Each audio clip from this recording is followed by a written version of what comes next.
लेवलवर तुमच्या पातळीवर तुम्ही वॉटर संस्थेनी आपल्यासाठी किंवा आपल्या गावासाठी काय करतात याच्याकडे थोडं तरुणांनी, म्हातारे तर आहेच पण तरुणांनी विशेष जास्त ते आपल्यासाठी ना आपल्याला किती घ्यायचे त्यांच्याकडून हे तुम्ही जाणून घेतलं पाहिजे, हे तुम्ही ओळखलं पाहिजे. त्यांनी आपल्याला 4-4 वर्ष ते एवढा पगार वॉटर संस्था त्यांना पगार दिल्याशिवाय ते काही काम करणार नाही, बरोबर. ती एवढा पगार देऊन ते आपल्यापर्यंत येतात, आपल्या बांधापर्यंत येतात. ते आपल्याला सांगतात तुम्ही पाण्यावर काम करा, तुम्ही मातीवर काम करा, तुम्ही तुमच्या आरोग्यावर काम करा, हे तुम्हाला सांगतात, बरोबर. तरी आपण लोक जागृत होत नाही. का होत नाही मला तेच कळत नाही.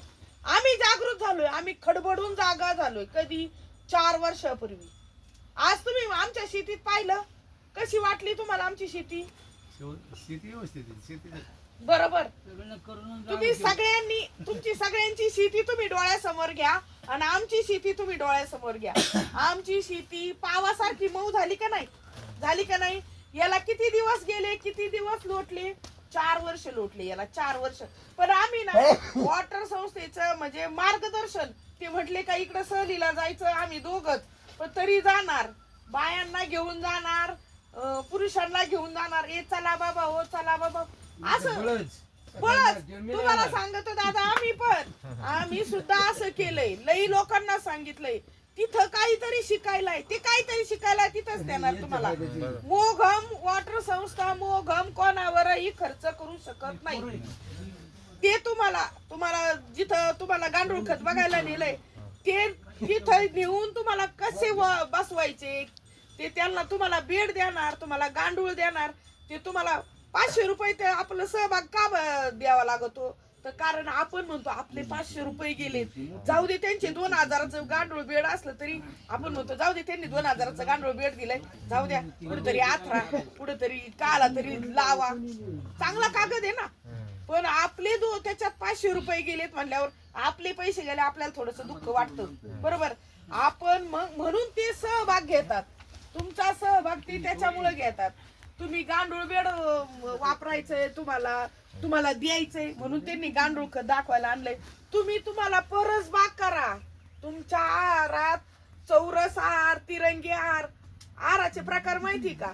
चौरस आहार, तिरंगी आहार, 7 रंगी आहार, 9 रंगी आहार, असे आहाराचे प्रकार तुम्ही जर खाल्ले तर ह्या बाबांसारखे तुम्ही हे होणार, जास्त दिवस जगणार. नाही आपण 50शीतच आवरून घेऊ, आपण काही लई दिवस जगणार नाही. त्याच्यासाठी आपण ऑर्गेनिक खाल्लं पाहिजे, ऑर्गेनिक केलं पाहिजे. आपण परसबाग केली पाहिजे स्वतःपुरती. 1 गुंठ्याची करा, 1 गुंठ्याची करा. त्याच्यात तुम्ही आंबट चुका लावा, त्याच्यात तुम्ही भाजी, पालक, मेथी सगळं कोथिंबीर लावा. आणि तुम्हाला सांगा ते ताजी आहे. मी रात्रीचा अंधारात मी बॅटरी लावून भाजी खुडून नेते.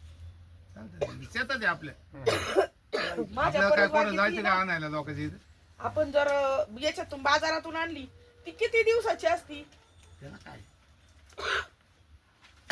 मारल्यावर राहतात ना त्याच्यावर, सुकलेली असली ती केमिकल मध्ये बुडवली का ताजी मिरची 4 दिवसाच्या भाज्या तुमच्यापर्यंत. एका ठिकाणी बचत गटाचा कार्यक्रम होता. एका ठिकाणी त्यांनी ना 2 टिपके द्रावण टाकलं, बादलीभर पाणी केलं आणि सुकलेल्या 2-4 जोड्या आणल्या, त्याच्यात टाकल्या. 15 मिनिटात त्या ताज्या तवान्या झाल्या. आपण ते खातोय. एकदम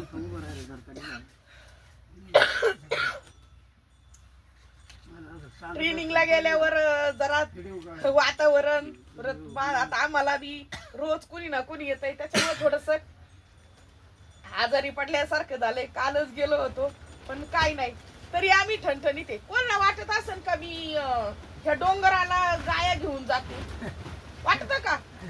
पण मी ह्या डोंगराला सकाळी नेते, संध्याकाळी नेते. एवढ्या गाया चारून आणते. मी ठणठणीत आहे. माझी हेल्थ ठणठणीत आहेत का नाही? बरोबर आहे का नाही? माझ्या बरोबरच्या बाया किंवा माझे गुडघे दुखत आहेत, माझं कंबर दुखत का? तर ती रासायनिक खातात ना.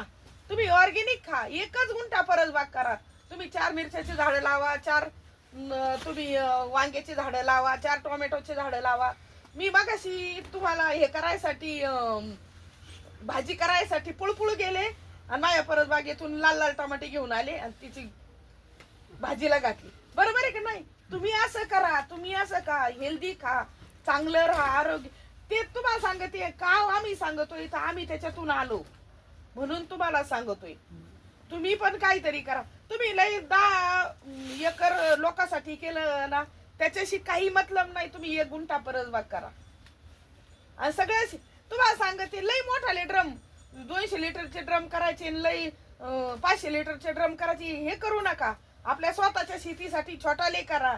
तुम्ही यांना म्हणजे आमच्या साहेबांना तुम्ही फोन करा, त्यांना विचारा, मला विचारा, तुम्ही माझा नंबर न्या, ते कसं बनवायचंय, काय करायचंय. आम्ही एनी टाइम आमचं फक्त हेतू आहे आपला शेतकरी समाज सुधारला पाहिजे. शेती पारंपरिक नका करू, तुम्ही व्यापारी तत्वावर करा. तुम्ही 4 गुंठे मिरच्या लावा, 4 गुंठे ती बीन्स लावा. तर त्या काकांनी सांगितलं, मी बीन्स मधून किती पैसे कमावले. त्यांनी किती 15 गुंठे बीन्स केलती, 8च गुंठे बीन्स केलती, 3.5 लाख रुपये त्यांना उत्पन्न झालं. काय लागत आहे पैसे कमवायला? असं करा ना, तुम्ही व्यापारी तत्वावर तुम्ही शेती करा. नाही तर पेरली बाजरी, पेरलाय गहू आणि त्याला काही चव नाही, काहीच नाही. हे पारंपरिक शेती करायची सोडून द्या. नवीन आणि तुम्ही त्यांना ही शिकवली, शाश्वत शेती शिकवली, तरच नवीन शेतकरी हे होतोय, उभा राहतोय. नाही तर शेतकरी बुडालाय, बरोबर आहे का नाही? इथून पुढचा शेतकरी, त्याला जर पुरी देत नाही म्हणले, ते शेतकरीच का शहराला राहील, बरोबर आहे का नाही? त्याचं लग्नच नाही झालं तर तो शेतकरी कशाला राहील, बरोबर आहे का नाही? तो शेतकरी हा हजारात तयार झाला पाहिजे, तो कोट्याधीश दिसला पाहिजे. कारण तो जर पुढं चांगल्या प्रकारची शेती त्यांनी तर खर्च कमी केला तर त्याची शेती परवडणार, खर्च कमी केला तर त्याचं उत्पन्न हे होणार आहे, बरोबर आहे का नाही?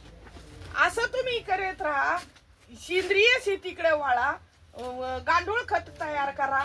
नाही गांडूळ खत केलं तर तुम्ही त्या खतात बॅक्टेरिया आणून सोडा, ते खत वापरा.